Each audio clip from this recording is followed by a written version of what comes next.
से तो रोग को मिटा देंगे, चाहेंगे तो। पूरे धन्वंतरी जी ने आयुर्वेद का शोध करके देखा तो जो औषधियों में शक्ति पाई गई उससे लाखों गुना बढ़कर के रोग मिटाने की शक्ति भगवान के नाम में पाई गई। जैसे किसी वैज्ञानिक कैंसर के विशेषज्ञ जब उन्होंने सरकार की बात सुनी कि दतून करते हैं ऐसे, तो उन्होंने कहा इसका विज्ञान सपोर्ट नहीं करता है, क्योंकि विज्ञान प्राकृतिक बुद्धि का सपोर्ट करता है। भजन बल से वो किसी के रोग नष्ट नहीं करते थे, बहुत दैन्यता से वो रोग, तो दया आ गई, करुणा आ गई, उस रोग को अपने ऊपर ले लिया और उसके रोग की निवृत्ति कर दी। जैसे भाई जी को करुणा आई, राधा बाबा के रोग को अपने ऊपर ले लिया, उनको रोग की निवृत्ति कर दी। ऐसे महापुरुष जन कर, नाम से वो अपने रोग नहीं मिटा सकते थे क्या? अपना पैर कटवा लिया, अपना नहीं करते, क्योंकि लिया है उन्होंने स्वीकार। यही तो संत महापुरुषों की महिमा गाई गई है कि वो दूसरों के लिए अपने कष्ट को बढ़ा देते हैं और उनको पता नहीं है, उनको पता भी नहीं चल। राधा बाबा को तो श्री कृष्ण चंद्र जी ने कहा कि जो भाई जी महीनों से अस्पताल में पड़े, ठीक नहीं हो रहे, वो आपका प्रारब्ध भोग रहे। तब बाबा जाकर के बोले, भाई जी ने कहा क्यों व्यर्थ की बात कर। जब उन्होंने कहा नहीं श्री कृष्ण ने कहा है, तो उनका बाबा हमें कोई फर्क नहीं पड़ता, लेकिन आपको फर्क पड़ जाता, इसलिए हमने प्रारब्ध को आपके स्वयं ले लिया है। नाम जप से अच्युतानंद गोविंद नामोच्चारण भेषजात नश्यन्ति सकला रोगा सत्यम सत्यम बदाम्यहम।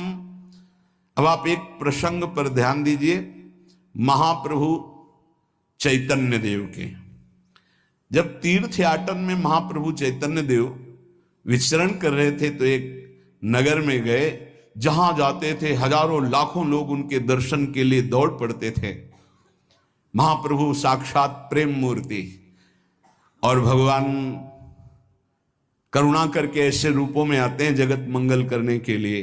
हरि बोल, तो पूरा समुदाय भावावेश में हो जाता, हरि बोल, मोर प्राणनाथ कृष्ण, अश्वप्रवाह, तो सब विकल हो जाते हैं।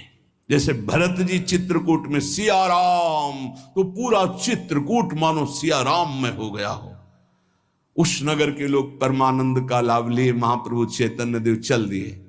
तो एक वासुदेव कुष्ठी थे जिनके गलित कुष्ठ शरीर में था, वो चल नहीं सकते थे, तो घुटनों के बले से रगड़ रगड़ करके वहां आए। जब वहां आए तो भीड़ लगभग जा रही थी, तो उनका कहाँ गए वो सन्यासी महापुरुष जिनके सब दर्शन करने आ रहे थे, मैं नीच भी दर्शन करने आया, कहाँ गए? बोले वो तो चले गए। बहुत विकल हुए, रो पड़े कि वैसे ही दुर्दशा भोग रहा हूं, एक बार नाम सुना था, दर्शन पाने के लिए आया, वो तो चले गए, हाय अब कैसे, मैं चल भी नहीं सकता, दौड़ भी नहीं सकता। इतनी विकलता कि महाप्रभु एकदम खड़े हो गए और दौड़ पड़े वापस और लौट करके आए। ओ जे देखा सामने गौर वर्ण गौरांग महाप्रभु, चिल्ला कर रो पड़े, अरे करुणा में प्रभु। बोले सिर्फ आपके लिए आया हूं, सिर्फ आप। अब आप देखिए, महाप्रभु ने पकड़कर खड़ा किया, वो रो रहा, छुओ मत, मेरे शरीर में पीप है, दुर्गंध है, प्रभु मैं नीच हूं, छूने लायक नहीं। प्रभु ने खड़ा किया और ऐसे जीव ही गले से लगाया, वो तो चीख पड़ा, प्रभु आपके इस परम पावन देह के स्पर्श लायक ये दे नहीं, नाथ आपके शरीर में पीप लग जाएगी। महाप्रभु ने बिल्कुल नहीं सुना और ऐसे गले से लगाया और कहा, तुम्हारे स्पर्श से श्री कृष्ण के आलिंगन का सुख मिल रहा है। और जे भी आंख खोलकर वासुदेव कुष्ठी ने देखा तो कहीं कोई कुष्ठ नहीं। वैज्ञानिक मानेंगे इसे? आप चैतन्य चरित्र में पढ़ लीजिए, जे भी महाप्रभु चैतन्य देव ने आलिंगन किया, एक भी कुष्ठ का दाग नहीं रह गया। क्या हुआ? कृष्ण नाम का प्रभाव। एक आत्महत्या करने जा रहे थे, गलित कुष्ठ था, भाई जी के पावन चरित्र में पढ़ लीजिए, तो कंबल ढके हुए वो उनको किसी ने कहा कि मरने से पहले एक बार भाई जी के पास चले जाओ, ऐसे महापुरुष के दर्शन करके ही मरो जब तुम्हें मरना ही है तो। पर एक बार उनका उद्देश्य था कि भाई जी के पास जाएगा तो इसका विचार बदल जाएगा, आत्महत्या का जो है ये विचार नहीं रहेगा। भाई जी ऑफिस में थे, किसी ने कहा कोई बहुत अपने शरीर को ढके हुए केवल आंख दिखाई दे रही और रो रहा है, कह रहा है एक बार भाई जी के दर्शन करा दो। भाई जी तत्काल भावावेश में हो गए और बुलाया, हाँ क्या सेवा करे, क्या बात, आप क्यों रो रहे हैं? उन्होंने कहा कि प्रभु मैं बहुत पापी और नीच हूं।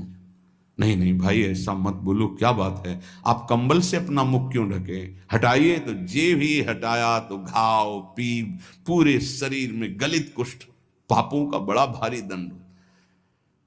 सहम गए देखकर भाई जी। उनका नहीं नहीं कोई बात, बोले बस मैं आपके दर्शन करके आत्महत्या करना चाहता हूं, कोई मुझे कहीं समाज में कोई ठौर नहीं, सब मुझे घृणा की दृष्टि से देखते हैं, इसलिए मैं अपने। भाई जी ने कहा नहीं नहीं नहीं, तुम्हारे ऊपर श्री कृष्ण की कृपा है, ऐसे जे ही आलिंगन किया कुष्ठ गायब, चरित्र में पढ़ ले। क्यों? क्योंकि नाम जप है, संकल्प किया उसके, संपूर्ण पाप नष्ट हुए, भस्म हुए, रोग गायब। रोग कहां से होता है? पाप का दंड है रोग, खत्म हो गया।